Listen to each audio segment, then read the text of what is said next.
You need to stop buying short-term rentals. It is not what so many new investors think. And I'm gonna share with you 3 reasons why you need to run away from short-term rentals, okay? Number 1, the regulation risk. Now more than ever, counties and cities are putting more and more regulations and restrictions on short-term rentals that are hurting investors' cash flow. Number 2, that goes into my next point. Income is not predictable, right? Your income is so volatile with short-term rentals, it's insane. It's not what all these new investors think.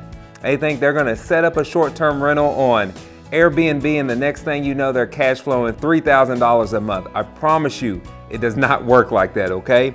And then reason number 3 is that it requires more management. So here's the thing, either you can do the management yourself, which is very tedious and time consuming, or you can find a property management company that's gonna charge you a lot more to manage your short-term rentals because it takes more effort and energy, and that's gonna take more of your cash flow away. So those are 3 reasons to stop buying short-term rentals.